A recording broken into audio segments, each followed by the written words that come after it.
咁多位小朋友，你哋好啊！我係陳老師啊。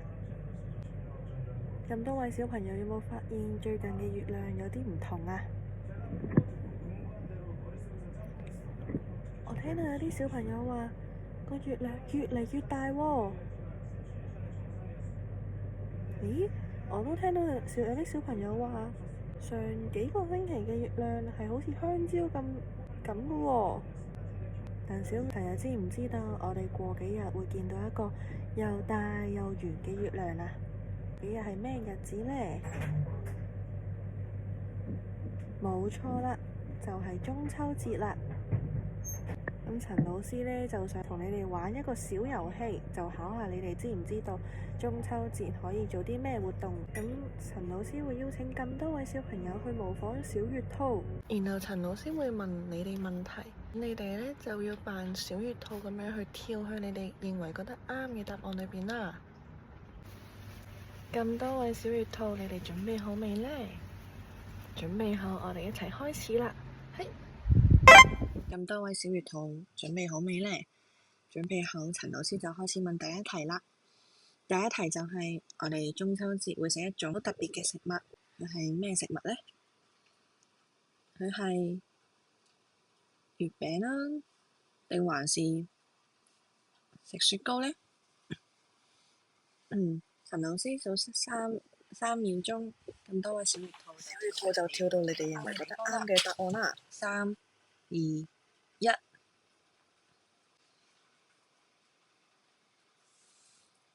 咁多位小月兔都好叻啊！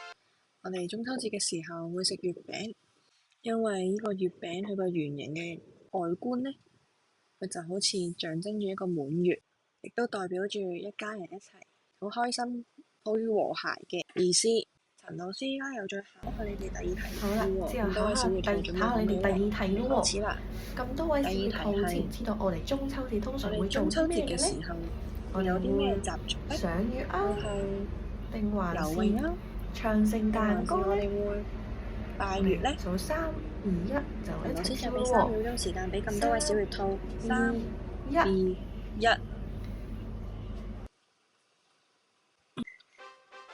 咁多位小朋友做得好好啊！我哋中秋節嘅時候係有一個拜月嘅習俗嘅。不過咁多位小月兔，你哋知唔知咩叫拜月呢？拜月嘅由來又係點嘅呢？等我哋一齊嚟聽下呢個嚟自好耐以前嘅神話故事啦。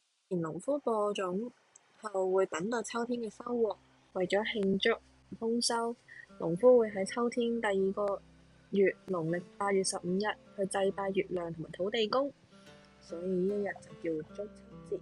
傳說有一日嘅天上突然之間出現咗10太陽，天啊！我哋辛苦種嘅作物全部枯死啦，百姓都唔知點算好，我哋唔知有咩解決方法呢？呢個時候有一位叫做后羿嘅年輕人，佢決定登上呢個崑崙山頂，射下一啲多餘嘅太陽。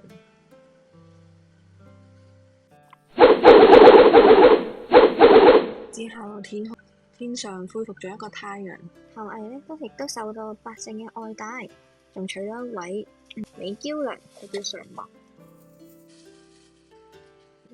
因為后羿射日嘅消息吸引咗好多人想要去學習射箭，其中一個有叫逢蒙嘅壞人，佢嘅個性非常之奸詐。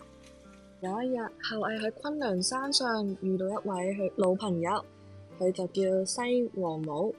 然後后羿就鬥膽索取呢個長生不老嘅仙丹。西王母爽快咁答應，就俾咗呢個仙丹俾咗后羿啦。后羿交代嫦娥要好好保管呢粒仙丹。不過當嫦娥將個仙丹放咗喺個盒度，一下就俾呢個逢蒙嘅壞人見到啦。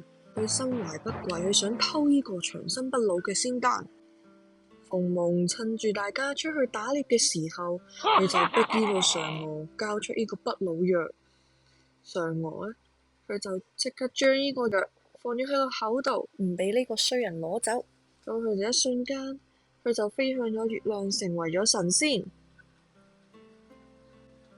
當后羿返到屋企嘅時候，揾唔到嫦娥，今次佢哋只可以在喺春秋夜嘅時候去燒香拜祭月亮，去等待嫦娥返屋企。於是中秋節拜月嘅習慣逐漸流傳喺民間啦。朋友，我哋而家聽完故事啦，我哋一齊嚟回顧下故事裏邊嘅內容啦。小朋友，你哋記唔記得后羿佢死咗幾多個太陽啊？冇錯啊，后羿係死咗9個太陽。佢做咗呢樣嘢之後，令到百姓人們佢哋可以繼續耕種，好開心咁樣生活落去。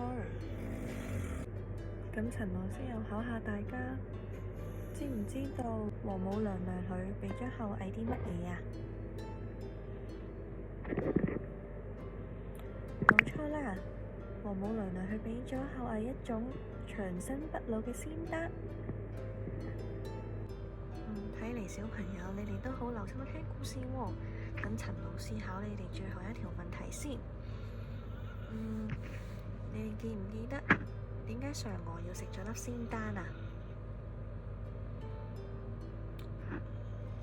冇錯啊，小朋友，就係因為有一個逢蒙嘅壞人，佢諗住去攞咗嗰粒仙丹，然後嫦娥佢唔想俾逢蒙呢個壞人食咗，咁所以佢就食咗粒仙丹，最後佢就飛上咗月亮啦。咁后羿返到見到嫦娥已經飛咗去月亮嘅時候，佢就好想念嫦娥。咁自此之後，后羿同埋其他人呢，喺中秋節嘅時候去拜祭月亮，去紀念嫦娥。呢個就係拜月活動嘅由來啦。咁故事就嚟到呢一度咯喎。陳老師呢都準備咗一個陶工活動俾小朋友同埋爸爸媽媽一齊去製作噶喎。咁個陶工活動呢，就係整一個嫦娥奔月嘅情景啦。我哋一齊睇下佢點樣做咯喎。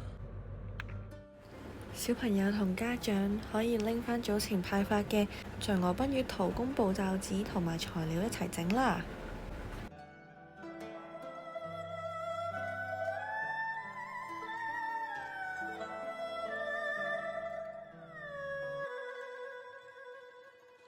首先我哋將線穿過黑色紙，然後喺黑色紙背面打結，然後喺嫦娥、月亮同埋后羿嘅線稿上塗上顏色，亦都可以畫上裝飾。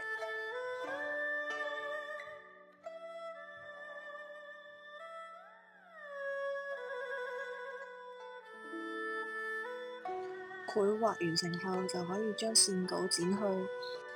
小朋友用鉸剪時要小心安全啦。然後將線稿貼上紙上，嫦娥背後要貼上發泡膠。家長同小朋友可以一齊畫上裝飾。嫦娥奔月情景嘅陶工就咁就完成啦。